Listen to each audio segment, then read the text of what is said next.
आदाब, आप देख रहे हैं जी सलाम डिजिटल। आपके साथ मैं हूं रम खान। कांग्रेस की भारत जोड़ो यात्रा के दौरान कानूनों की खिलाफवर्जी का मामला कोर्ट में पहुंचा तो बेंगलुरु हाई कोर्ट ने ट्विटर को कांग्रेस पार्टी और भारत जोड़ो यात्रा के अकाउंट को इस मामले की अगली समाअत तक आरजी तौर पर ब्लॉक करने के ऑर्डर्स दिए। लेकिन अब कर्नाटका हाई कोर्ट से कांग्रेस को बड़ी राहत मिली है। मंगल को समाअत के बाद कर्नाटका हाई कोर्ट ने सिविल कोर्ट के इस ऑर्डर को खारिज कर दिया है, जिसमें कांग्रेस और भारत जोड़ो यात्रा के ट्विटर हैंडल को ब्लॉक करने का ऑर्डर दिया गया था। सिविल कोर्ट के ऑर्डर के खिलाफ कांग्रेस ने कर्नाटका हाई कोर्ट का रुख किया।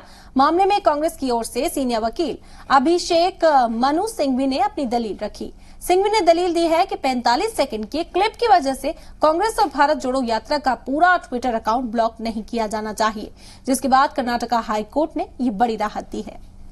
सवाल यहाँ ये है कि आखिर कांग्रेस के ट्विटर अकाउंट पर यह कार्रवाई क्यों की जा रही है? क्या कॉपीराइट के मामले में ट्विटर की ओर से इसी तरह की कार्रवाई को अंजाम दिया जाता है? अक्सर जब यूजर्स के जरिए कॉपीराइट की शिकायतें की जाती हैं तो इन शिकायतों पर ट्विटर मुबैना तौर से कॉपीराइट कंटेंट को हटाने या फिर अकाउंट को ब्लॉक कर देने तक की कार्रवाई कर सकता है।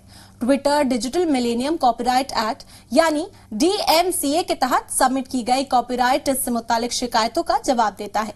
डीएमसीए की दफा 512 रस्मी तौर से कॉपीराइट खिलाफवर्जी की रिपोर्ट के लिए जरूरी कानूनी तकाजों को जाहिर करती है। अगर ट्विटर को कॉपीराइट की कोई शिकायत मिलती है तो ट्विटर उस कंटेंट को हटाकर अकाउंट होल्डर से राब्ता करता है। यूजर को पोस्ट हटाए जाने या फिर बैन किए जाने की जानकारी दी जाती है और जवाबी नोटिस दाखिल करने के ऑर्डर समेत शिकायत की पूरी कॉपी उन्हें दी जाती है।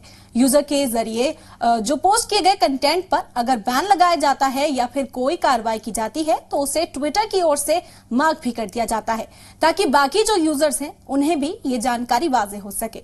आपको बता दें कि बेंगलुरु कोर्ट का ऑर्डर कॉपीराइट खिलाफवर्जी के इल्जामात से जुड़ा हुआ है। कांग्रेस पार्टी पर फिल्म केजीएफ चैप्टर 2 के साउंड रिकॉर्ड का गैर कानूनी तौर से इस्तेमाल करके एमआरटी म्यूजिक के प्रॉपर्टी राइट्स की खिलाफवर्जी का इल्जाम लगाया गया है। एमआरटी म्यूजिक के जरिए दायर मुकदमे में कांग्रेस पार्टी सुप्रिया श्रीनेट, राहुल गांधी और ट्विटर आईएनसी को मुलजिम बनाया गया है। इसी तरह की और इन्फॉर्मेटिव वीडियोस के लिए आप देखते रहिए जी सलाम डिजिटल।